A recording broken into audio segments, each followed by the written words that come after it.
Gracias, Señor, por este tiempo en el que podemos exaltar y bendecir tu santo nombre.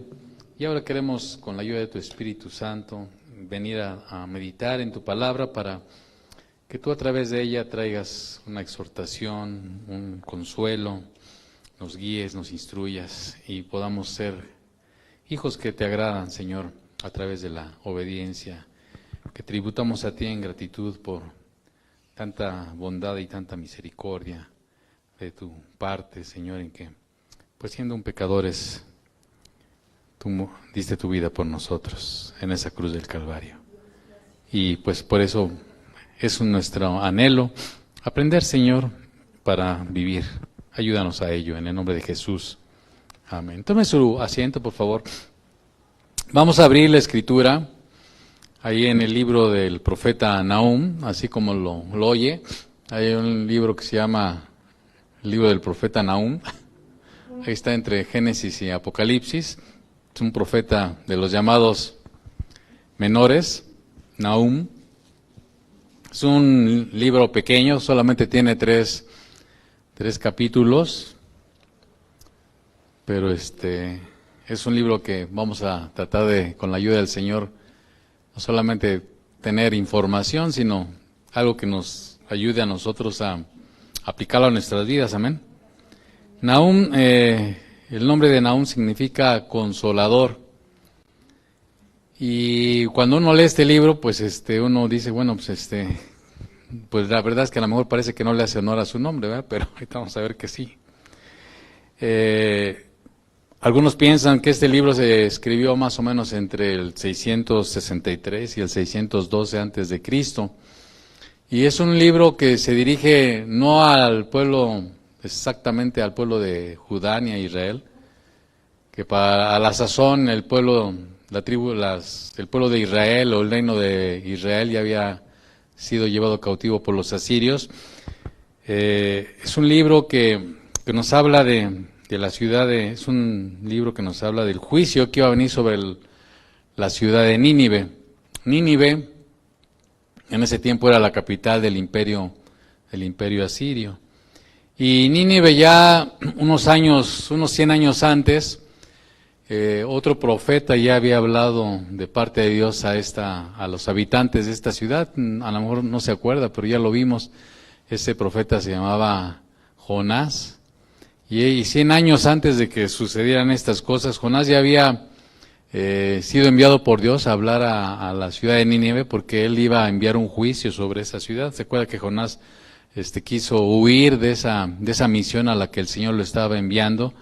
Pero bueno, pues Jonás finalmente llegó ahí a Nínive a hablarles del juicio que iba a venir de parte de Dios a esa ciudad. Y pues en ese tiempo los habitantes, el rey y la gente que habitaba Nínive al mensaje de Jonás, pues respondió arrepintiéndose y volviéndose a Dios, y Dios fue misericordioso, y ante su arrepentimiento y la actitud que en ese tiempo esa gente mostró, pues Dios ya no envió su juicio. Eso, pues ya vimos las enseñanzas de ese tiempo, ¿verdad? Pero 100 años después, pues, otra vez viene ya un juicio de parte de Dios sobre esta ciudad, y ahora sí parece que el juicio es impostergable e inevitable. De alguna manera estas cosas nos enseñan a nosotros que pues Dios siempre va teniendo misericordia de la gente y anuncia de una otra manera pues los juicios que pueden venir a la vida de las gentes, ¿no? Y de las naciones en consecuencia. Y que cuando las gentes o las naciones se vuelven a Él, pues Dios es bueno y misericordioso y puede perdonarnos, ¿no? Pero pues también nos enseña la Escritura que cuando nosotros pues no respondemos ese llamado de parte de Dios, cuando nosotros no nos volvemos a Él a pesar de esos llamados que Él nos hace al arrepentimiento, pues a veces los juicios pueden ser impostergables, ¿no? Y las calamidades y las consecuencias de desoír la voz de Dios, pues hay veces que a lo mejor ya no hay ya no hay retorno, ya no hay punto de retorno, y pues por más ya la gente a veces se llega a endurecer de tal manera que ya no responde al llamado del arrepentimiento de parte de Dios, ¿verdad? Y bueno, aquí el profeta Nahum pues va a hablar de esos juicios. Yo le invito a que esté abierto ahí si trae la escritura, yo le invito siempre a que la traiga, porque no hay nada como que usted lo vea ahí en la escritura. Digo, qué bueno que tenemos la tecnología y usted puede verlo acá, pero siempre es bueno que usted pueda ahí incluso anotar y estar reflexionando sobre lo que estamos mirando, ¿no? Entonces vamos a Nahum capítulo 1, ¿no? Le decía, hay 3 capítulos. El capítulo 1, básicamente el profeta va a anunciar la caída de Nínive, digamos es la proclamación de que va a venir un juicio. El capítulo 2 va a describir en qué consiste el juicio, cómo se va a dar ese juicio, y la descripción que hace el profeta Nahum es así muy palpable, muy evidente, de tal manera que pues, a la luz de los hechos arqueológicos e históricos, pues corroboran el cumplimiento de esta palabra profética. Y el capítulo 3 da las razones por las que viene este juicio. O sea, recuerde que siempre Dios, cuando habla de los juicios, no solamente nos dice qué, sino nos dice por qué.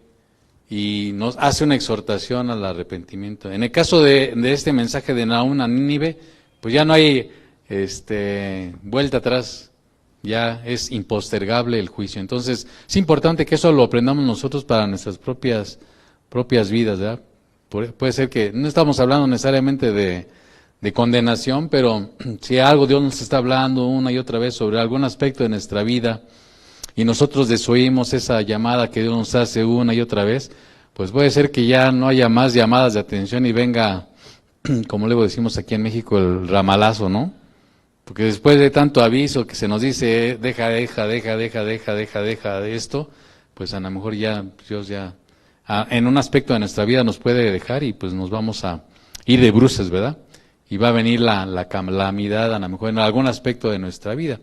Cuando nosotros no conocemos del Evangelio, cuando nosotros no nos hemos reconciliado con Dios, acuérdese que Dios siempre está llamando a la gente al arrepentimiento, pero también si a la gente constantemente se le llama al arrepentimiento, puede ser que en un momento dado llegue a endurecer tanto su corazón y su cerviz que pues ya después de tanto tiempo ya no haya vuelta atrás, ¿verdad? Entonces es importante tener esto en cuenta. Entonces les repito, el capítulo 1 anuncia esa caída que va a tener la ciudad de Nínive, que era la capital del reino asirio, que en ese tiempo era el imperio que estaba dominando.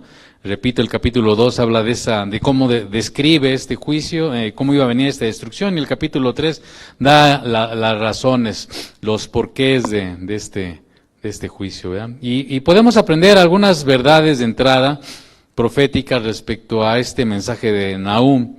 Y una de ellas es que Dios siempre, a final de cuentas, Él es el soberano de las naciones y de la historia. No se nos debe de olvidar eso. No se nos debe de olvidar que Dios es el soberano de la historia y de las naciones. Y todos los imperios, en un momento dado, Dios ahí tiene sus ojos puestos en ellos. Y no hay imperio que permanezca. Entonces es importante que nosotros usted lo vea a lo largo de la historia. No hay el imperio que más ha durado es el imperio romano, pero aún ese también con el tiempo cayó. Y entonces las cosas que vemos en nuestros días, pues usted va viendo, si usted es cuidadoso y es un creyente, puede mirar las cosas más allá de los comentarios y las cosas geopolíticas que usted escucha, y se va a dar cuenta que tarde o temprano las naciones, los imperios caen. Por muy arrogantes y por muy poderosos que en un momento dado parezcan, siempre llega un momento en que, así como llegan a estar en la cúspide, también llegan a caer, y las razones de esas son variadas, ¿no? Pero siempre van a están en la raíz de lo que nosotros conocemos que es el pecado. Puede expresarse a través de la soberbia, puede ser expresado a través tiene muchas facetas el pecado, pero hablando de las naciones, usted va a darse cuenta como en el caso del imperio asirio, era un imperio sumamente cruel, sanguinario y terrible, ¿no? Entonces, eso pues no lo decimos nosotros, lo dice la historia, ¿verdad? Y también otra digamos, lección que podemos aprender es que siempre hay un final para los malos.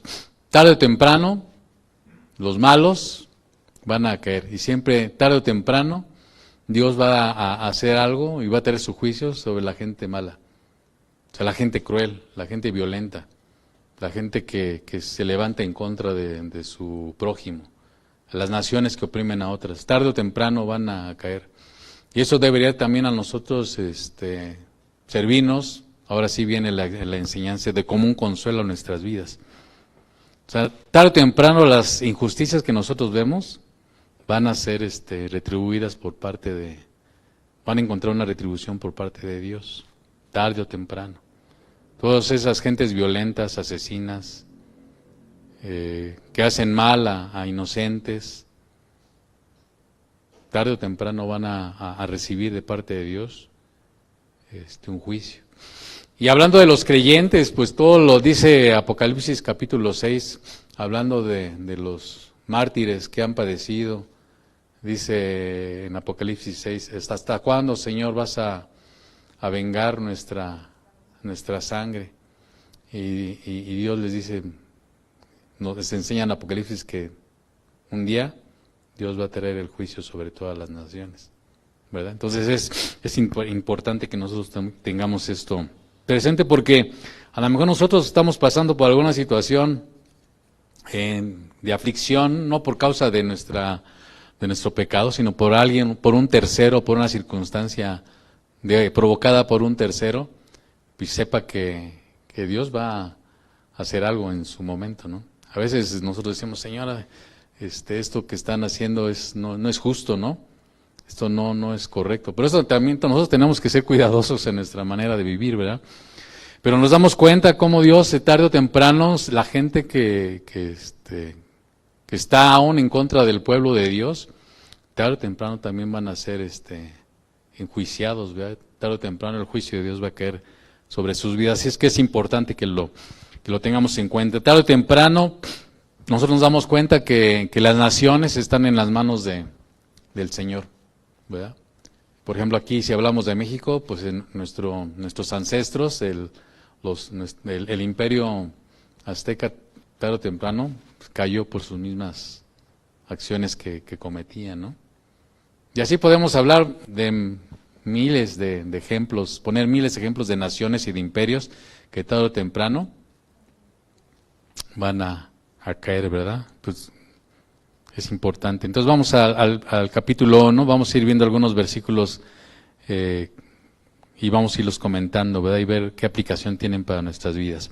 Dice, profecía sobre Nínive, libro de la visión de Nahum de Elcos. Bueno, pues ahí Elcos no se sabe dónde estaba exactamente, no nos vamos a detener en ello, pero era una ciudad que algunos comentan que estaba ahí por el reino de Judá, por la región del reino de Judá. Fíjese el versículo 2, este versículo es interesante. Dice, Jehová es Dios, ¿qué? Celoso. ¿Verdad? Dios es un Dios celoso. Hablando de nosotros como sus hijos, ¿se acuerdan? Santiago dice que Él es celoso.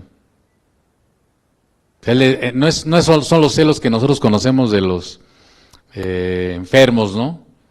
Pero la gente debe tener cierto celo por las cosas. Hablando de los matrimonios, debe haber cierta celo sano, de cuidar de la vida del otro, porque es importante en una relación. Los hijos deben de ser celosos de sus hijos, los padres deben de ser celosos de sus hijos. ¿En qué sentido? Pues de cuidarlos, de procurarlos, ver con qué amistades andan, qué caminos están. ¿Sí me estoy explicando? O sea, no son esos celos enfermizos, ¿no? Que ¿dónde estás y quieres llegar? O sea, no estamos hablando de eso, porque a veces se malentiende. Porque aquí dice la Escritura que Dios es un Dios, ¿qué? Celoso, ¿verdad? Y esto es interesante. A veces cuando al estar preparando este estudio estaba leyendo y viendo comentarios. Mucha gente, a veces cuando predicamos el Evangelio solamente nos enfocamos en Juan 3:16, por poner un versículo que es muy conocido de nosotros, ¿verdad? Juan 3:16, porque de tal manera amó Dios al mundo que dio a su Hijo. Pero así como hay una cara del amor de Dios en la que por el amor que tiene a la gente envió a su Hijo en propiciación por nuestros pecados, a morir por nuestros pecados, así también hay otra cara que nos habla de un Dios que Él es un Dios que va a traer su juicio, que va a traer su ira, y que Dios está deseando que la gente no perezca, sino que la gente, que no perezca no solamente en el sentido de la muerte física, está hablando de la condenación eterna, donde Dios va a derramar, ¿qué? Su ira. Entonces es importante. A veces cuando nosotros vemos cosas que pasan en las naciones, obviamente no tenemos que ser cuidadosos y no hacer juicios a la ligera en ese sentido, ¿verdad? Pero muchas cosas que llegan a pasar en las naciones, situaciones que llegan a ocurrir, pues habría que preguntarse si no están derivadas de un juicio de parte de Dios a esa nación, a ese lugar, por los pecados en los que han estado viviendo y que no se han querido volver al Señor, ¿verdad? Si no es al mismo tiempo un juicio para que la gente pueda volver su rostro a Dios, ¿verdad? Pero dice, Jehová es Dios celoso y vengador, Jehová es vengador y lleno de indignación. Yo estaba leyendo que cuando alguien ama profundamente, también una característica del amor es la indignación profunda.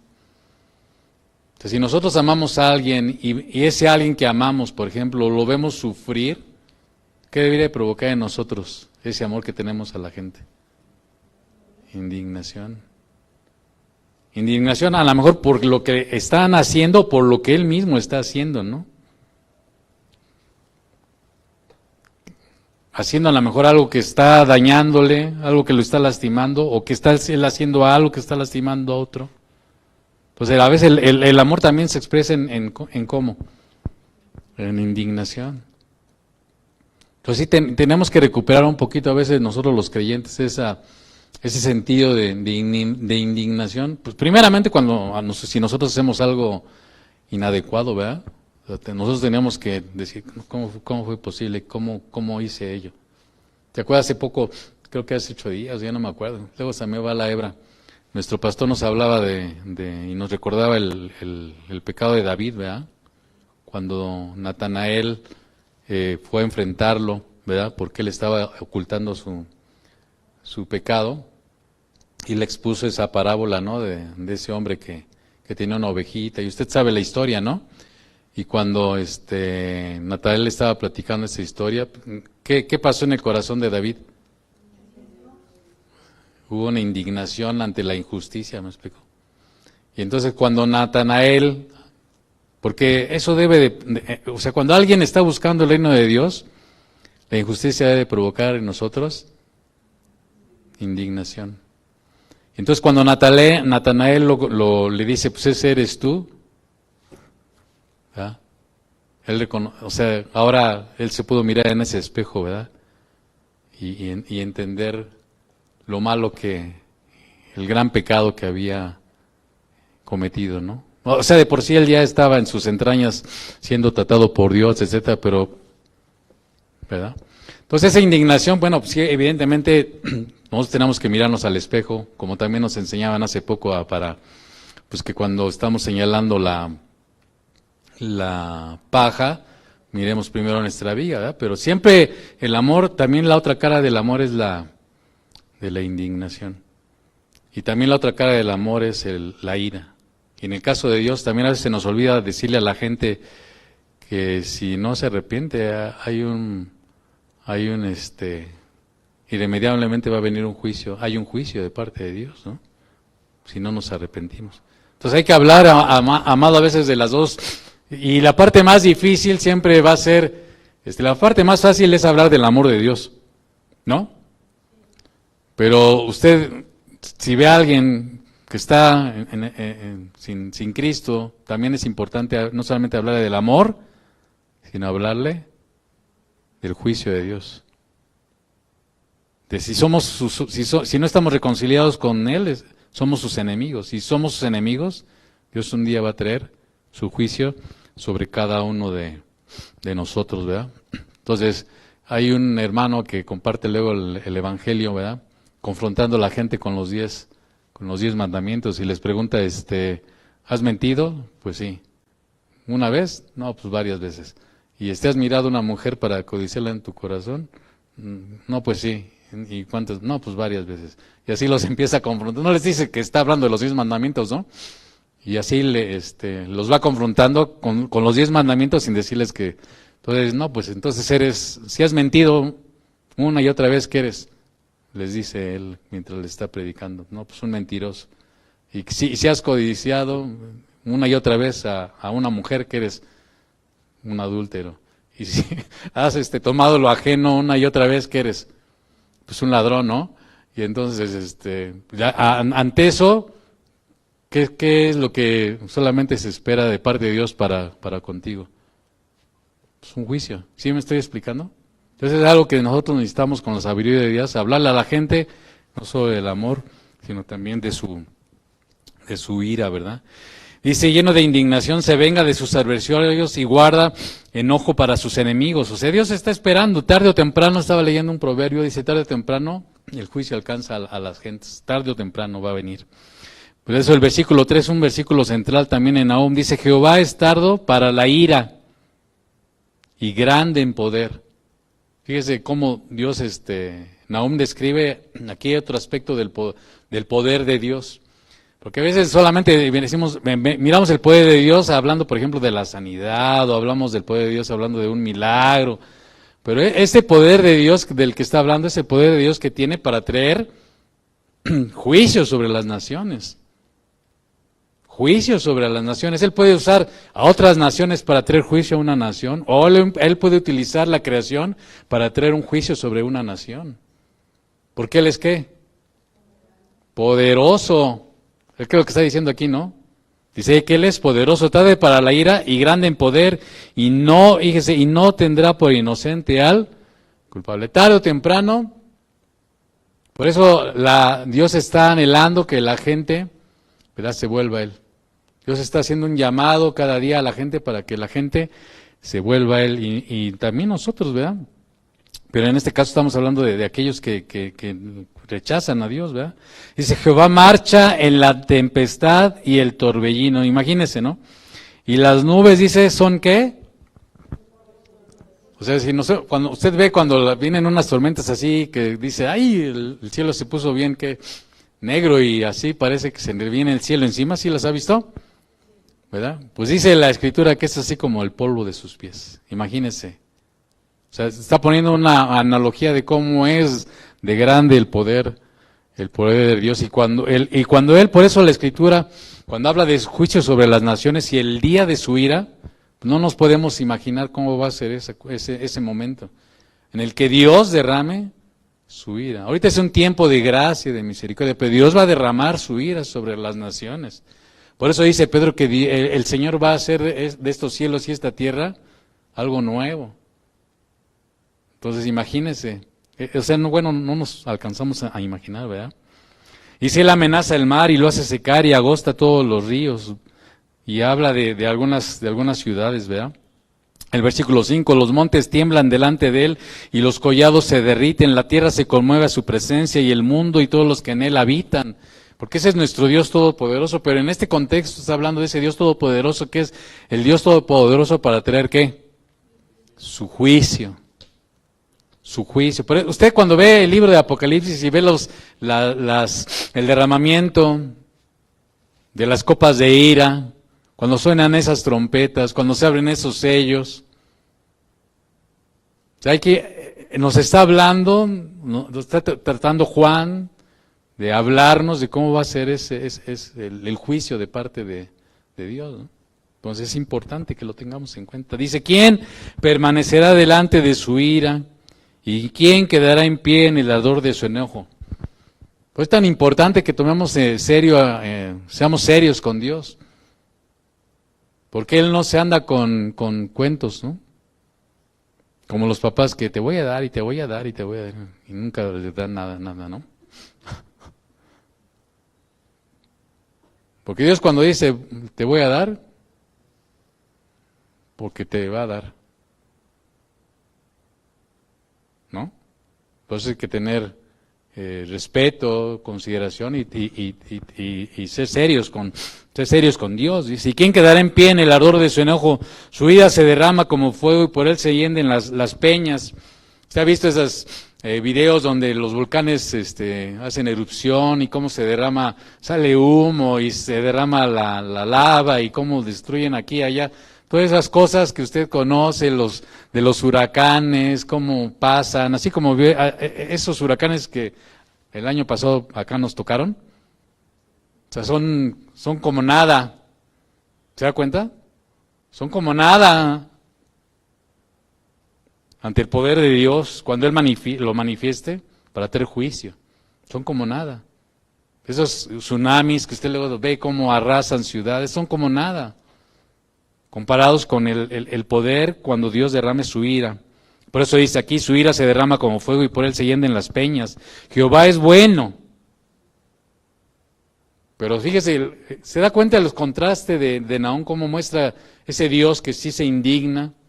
¿Usted cree que Dios no está indignado ante tanto homicidio de niños que no nacen? O sea, Dios tarde o temprano va a traer su juicio. Ante tanta aberración, tanta maldad.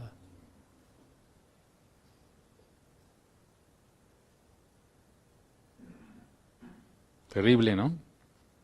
Jehová es bueno, sí, pero hay que estar en el lado correcto, ¿ok?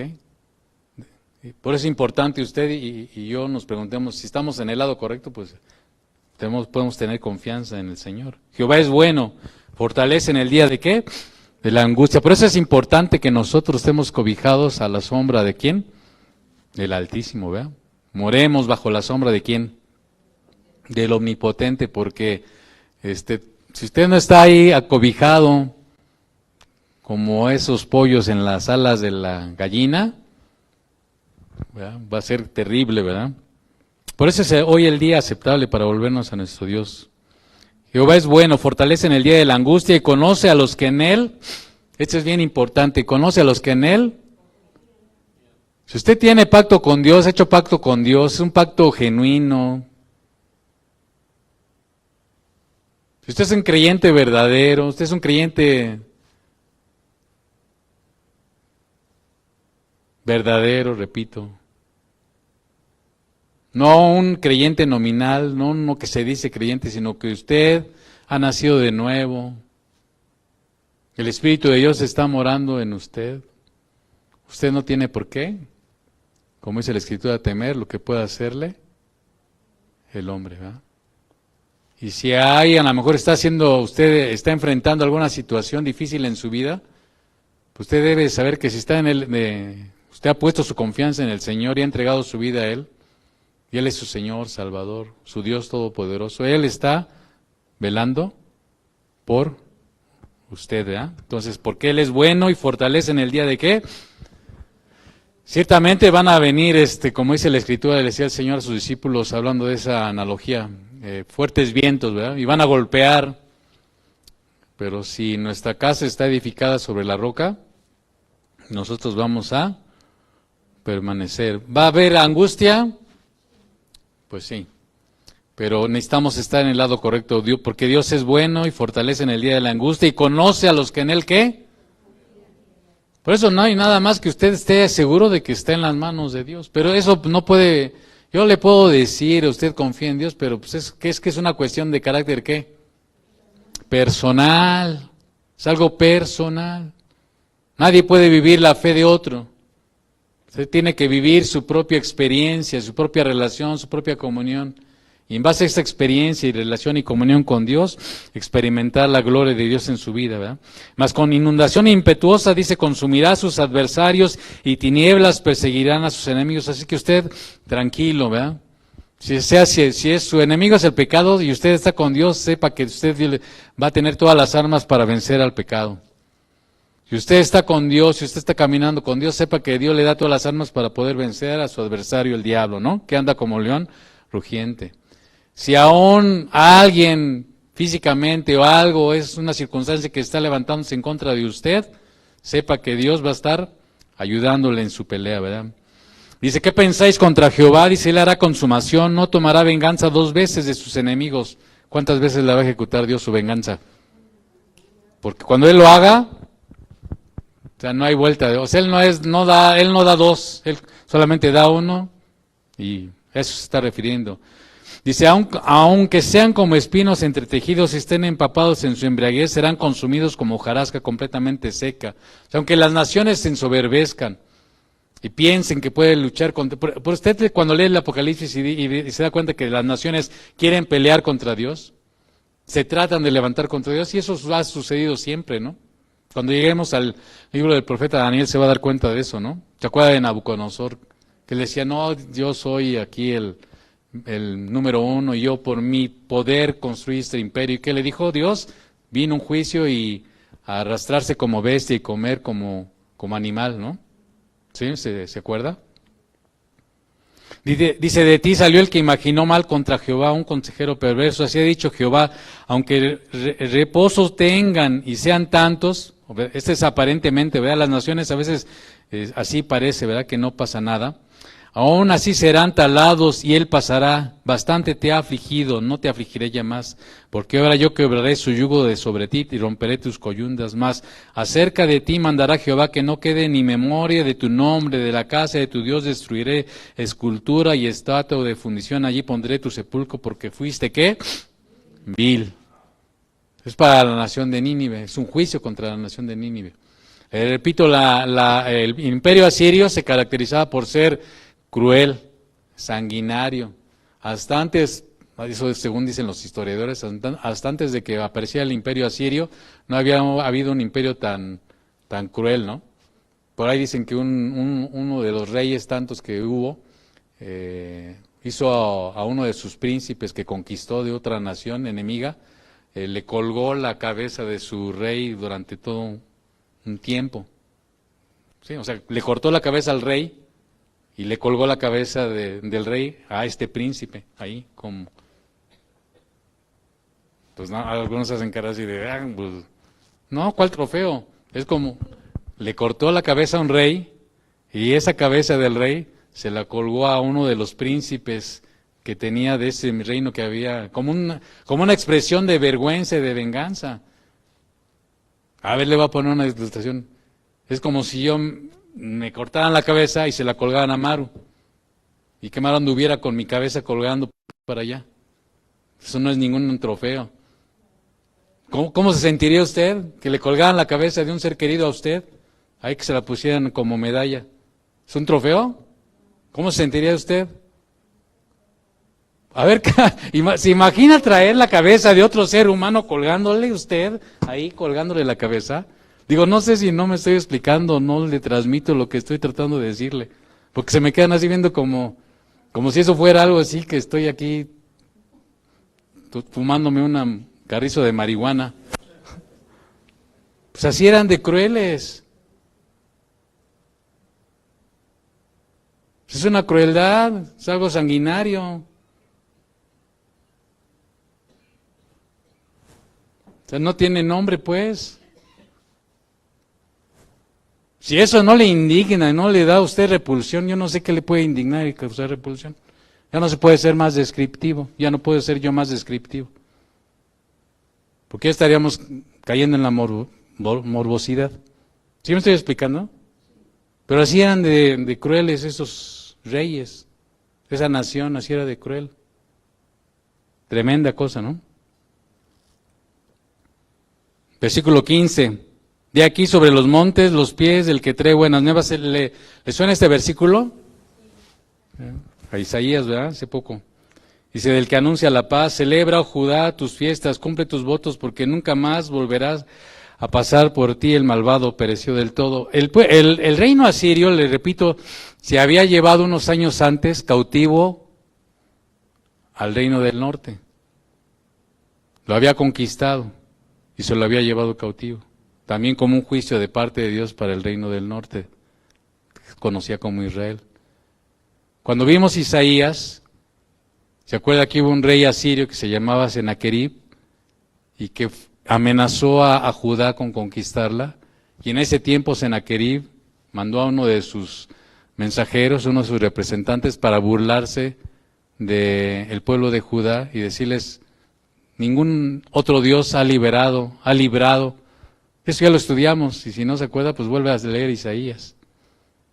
Y Ezequías, junto con el pueblo, ayunaron y clamaron a Dios para que los librara de Sennacherib, que en ese tiempo era uno de los reyes de Asiria. ¿Por qué? Porque eran crueles, eran tremendos. También se dice de ellos que inventaron la crucifixión, el método por crucifixión. O sea, son cosas que hacían terriblemente, ¿no? Bueno, el capítulo 2 describe esa caída. Dice, subió destruidor contra ti, guarda la fortaleza. Fíjese cómo va describiendo. Vamos a apurarnos para terminar. Dice, porque Jehová restaurará la gloria de Jacob como la gloria de Israel. Por eso le está dando aliento al pueblo. El pueblo de Israel estaba recibiendo de parte de Dios ese aliento de que sus enemigos iban a ser destruidos, ¿verdad? Versículo 3, el escudo de sus valientes, está hablando de los ejércitos de los asirios, estarán enrojecidos los varones de su ejército vestidos de grana, el carro como fuego de antorchas, el día que se prepare temblarán las hayas, los carros se precipitarán a las plazas con estruendo, rodarán por las calles, su aspecto será como antorchas encendidas, correrán como relámpagos. Está describiendo cómo iba a caer la ciudad de Nínive. Se acordará de él, de sus valientes, se atropellarán en su marcha, se apresurarán a su muro y la defensa se preparará. Las puertas de los ríos se abrirán y el palacio será destruido. Una de las cosas que dicen de la ciudad de Nínive, de hecho pensaban que no existía. Hasta el siglo XIX se descubrieron algunas ruinas de lo que era la ciudad de Nínive. Pero algunas descripciones que hay de algunos historiadores antiguos que describen la ciudad de Nínive, dicen que los muros de la ciudad de Nínive eran tan anchos que cabían 2 carros. O sea, no carros, o sea, no piensen en automóviles, ¿no? Carros tirados por caballos, pues. Cabían 2 carros. Eran tan anchos sus muros que corrían los carros sobre sus muros. Y la gente de Nínive pensaba que era una ciudad inexpugnable y que, de hecho, había un afluente que corría y que llegaba, alimentaba y proveía de agua a esa ciudad. Sin embargo, cuando fue sitiada por los reinos de Babilonia y de Medo-Persa, que se aliaron para luchar contra el imperio asirio, una de las causas que provocó la caída de Nínive es que en ese tiempo hubo una crecida del río.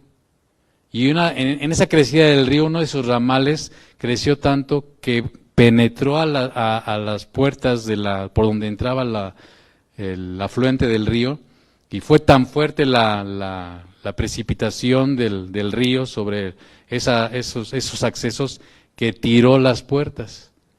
Y una vez que tiró a las puertas, por ahí entraron los ejércitos medos y los ejércitos babilónicos y penetraron para destruir la ciudad.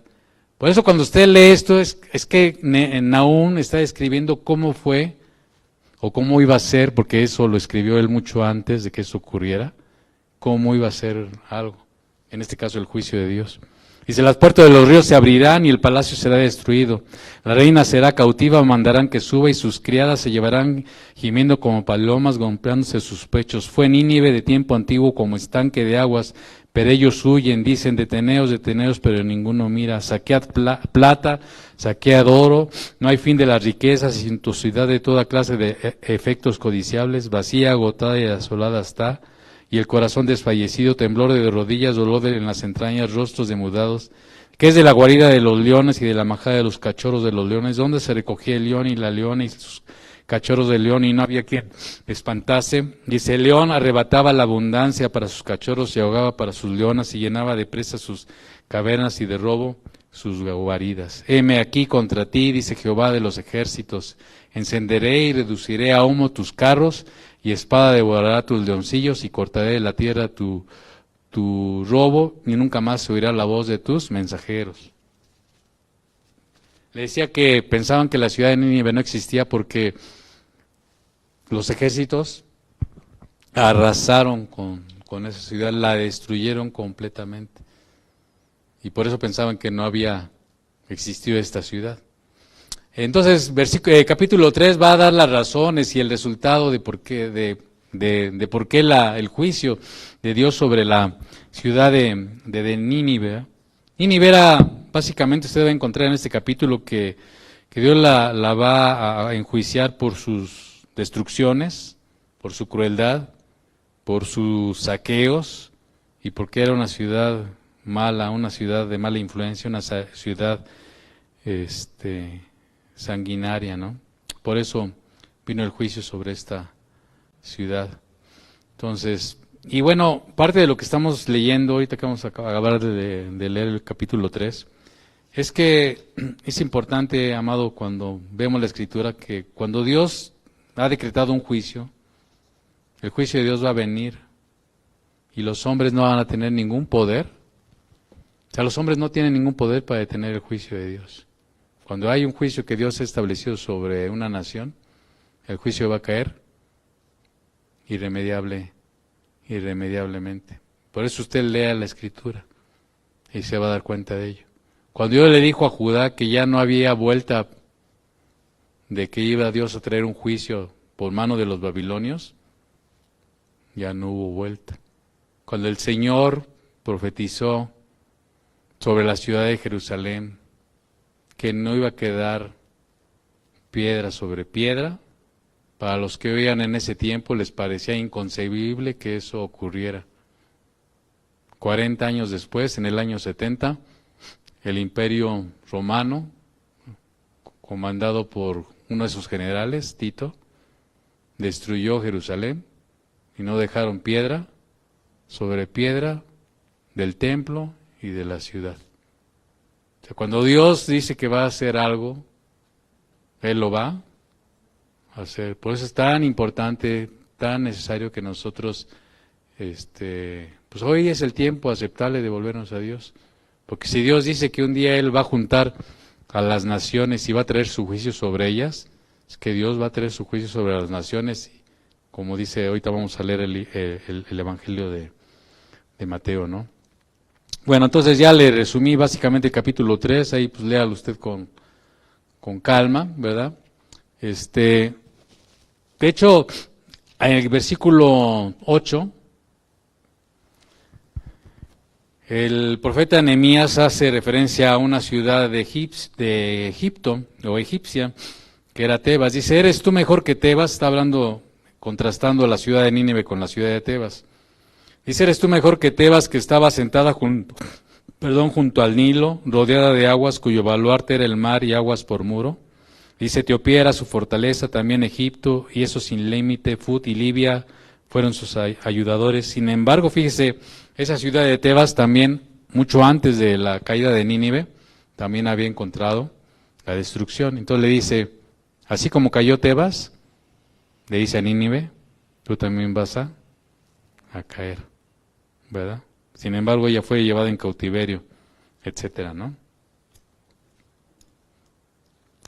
Hay versículos que cuando usted los contrasta, por ejemplo, con otras partes de la Escritura, se da cuenta de esos contrastes. Por eso la importancia de conocer toda la Escritura. Fíjese el versículo 4. Estaba estudiando esto y oyendo comentarios. Acuérdese que pues, uno no es uno no lo recibe todo así. Uno se pone a estudiar, etcétera. Pero fíjese el versículo 4. Dice, a causa de la multitud de las fornicaciones de la ramera de hermosa gracia, maestra en hechizos, que seduce a las naciones con sus fornicaciones y a los pueblos con sus hechizos. ¿A qué se parece este versículo? ¿Usted lo ha leído en el Nuevo Testamento? ¿En qué libro lo ha leído? En el libro de Apocalipsis, cuando habla de la gran ramera. ¿Se da cuenta? Son versículos que llaman la atención, ¿verdad? A veces pensamos que las cosas las espiritualizamos, algunas cosas son más van a ser más literales, a veces de lo que nos imaginamos. Pero bueno, hay cosas que no sabemos, ¿verdad? Regresamos al versículo 11, vamos a apurarnos para acabar este estudio. Dice, tú también serás embriagada y serás encerrada, tú también buscarás refugio a causa del enemigo. Todas tus fortalezas serán cual higueras con breas, que si las sacuden caen en la boca de las que las han de comer. He aquí tu pueblo será como mujeres en medio de ti, las puertas de tu tierra se abrirán de par en par a tus enemigos, fueron consumidos tus cerrojos. Provéete de agua para el asedio, refuerza tus fortalezas, entra en el lodo, pisa el barro, refuerza el horno. Está hablando en un sentido irónico, Nahum, perdón. Porque aunque hicieran todo eso, Dios había establecido que iba a venir ese juicio y era impostergable. De allí te consumirá el fuego, etcétera, ¿verdad? Multiplicaste tus mercaderes más que las estrellas del cielo, la langosta hizo presa y voló. Tus príncipes serán como langostas y tus grandes como nubes de langostas. O sea, van a ser como ¿qué? Como nada. ¿Se da cuenta? Durmieron tus pastores, oh rey de Asiria, reposaron tus valientes, tu pueblo se derramó por los montes, no hay quien lo junte. No hay medicina para tu quebradura, tu herida es incurable. Todos los que oigan tu fama batirán las manos sobre ti, porque sobre quién no pasó continuamente tu maldad. Ellos se jactaban, ahora sí que de ser malos, como ya le dije, ser malos de Malolandia, ¿no? O sea, si las naciones temían al pueblo de Asiria, ¿por qué creen que temían a los asirios? Por su crueldad, por lo que les acabo de expresar como ejemplo, por su crueldad. Por eso temían. Pero Dios dijo, eso que en lo que tú te ufanas, tarde o temprano va a ser, tarde o temprano Dios va a ejecutar su juicio. Y nada más como conclusión y hablando de alguna enseñanza sobresaliente que usted se lleve. Número 1, tome en cuenta que Dios es fiel para ¿quiénes? Para los que confían en Él, para su pueblo. Dios es fiel para los que confían en Él, para su pueblo. Entonces, lléveselo ahí, tatuado, ¿verdad? En su mente, en su corazón, para que no se desaliente, no se desanime cuando estemos pasando, usted esté pasando por alguna circunstancia difícil, adversa, alguien se levante en contra de usted porque usted es hijo de Dios, porque usted es un creyente, porque a lo mejor en su casa incluso le hagan la guerra o en el trabajo por causa de ser un fiel creyente o en la escuela, donde vaya usted a plantar su pie y por causa del evangelio a alguien se le resista a usted, tranquilo, porque Dios va siempre a pelear por usted y Él va a levantar su rostro.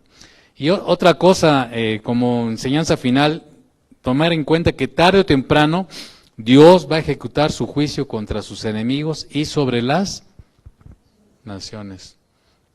Dice la Escritura que Él va a venir a poner a todos sus enemigos bajo sus plantas. Entonces, es importante que nosotros lo tomemos en cuenta, pero ¿quiénes son los enemigos de Dios? Pues los que no están reconciliados con Él. Y hablando de las naciones también va a ser así, déjame leerle Mateo 25:31, dice, cuando el Hijo del Hombre venga en su gloria, y todos los santos ángeles con Él, entonces se sentará en su trono de gloria, y serán reunidas delante de Él todas las naciones, y apartará los unos de los otros como aparta el pastor las ovejas de los cabritos. Y pondrá las ovejas a su derecha y los cabritos a la... Tarde o temprano todas las naciones, por muy poderosas que usted las vea ahorita, que usted las vea que tienen, de lo que quieren en poderío, de lo que póngale el apellido que quiera, todas esas naciones tarde o temprano van a caer, van a postrarse delante del Dios Todopoderoso. Y finalmente Romanos 5:10, porque a lo mejor hablamos de las naciones, pero mire, toda aquella persona que no está reconciliada con Dios es enemiga de Dios. Y el Señor Jesús vino a esta tierra para que nosotros nos reconciliemos con Él. Fíjate, vamos a leer el versículo 1 y el versículo 10. Dice, justificados pues por la fe, tenemos paz para con Dios. O sea, si Dios nos llama a tener paz para con Dios es porque antes estábamos, ¿qué? En guerra con Dios, ¿verdad? ¿Estamos en paz? O estamos en guerra contra Dios, ¿verdad? Dice, y la única manera de encontrar paz para con Dios es por medio de ¿quién? De nuestro Señor Jesucristo. Y fíjese el versículo 10, usted lea más adelante y para los que nos oyen, porque el único medio para nosotros reconciliarnos con nuestro Dios o con Dios es a través de nuestro Señor Jesucristo. Y fíjese el versículo 10. Dice, porque si siendo ¿qué? Enemigos, o sea, antes de reconciliarnos con Dios, ¿qué éramos? Enemigos. Y como enemigos que acabamos de leer en el libro del profeta Nahum, ¿qué se espera un enemigo de Dios? Según leímos en profeta Nahum, destrucción, venganza, ira, enojo, condenación. Entonces, ¿se da cuenta lo tremendo, verdad? Porque si siendo enemigos fuimos reconciliados con Dios por la muerte de su Hijo, pues mucho más estando reconciliados seremos salvos por su vida. Entonces, pues, gracias a Dios que hemos encontrado en Él, pues, esa reconciliación. Pero ahora la oportunidad, pues también pues la anunciamos a todos aquellos que a lo mejor nos están oyendo, para que también se reconcilien con Dios, ¿verdad? Dios no desea la muerte del impío, Dios no desea la muerte del pecador, Dios no desea, ¿verdad?, derramar su ira sobre las naciones, o sobre las gentes, pero si la gente le rechaza y la gente no viene en arrepentimiento a Él, pues tarde o temprano Dios va a derramar su ira y su enojo sobre esa persona o sobre esa nación. Amén. Y bueno, pues a nosotros que nos ha dado esa gracia, pues ahora nos manda, ¿verdad? Nos invita, nos exhorta que nosotros seamos portavoces de este mensaje de reconciliación para con la gente, ¿verdad? Darnos cuenta que es algo, el juicio de Dios es impostergable. Es remediable, sí, ahorita, hoy es el tiempo, ¿verdad? No endurezcamos el corazón, ¿verdad? Si alguien nos está oyendo, pues no endurezca hoy su corazón, ¿verdad? Si siendo enemigos Él nos reconcilió, pues cuánto más ahora que estamos reconciliados, pues podamos tener bendición y vida eternamente. Entonces, Señor, queremos darte gracias porque, pues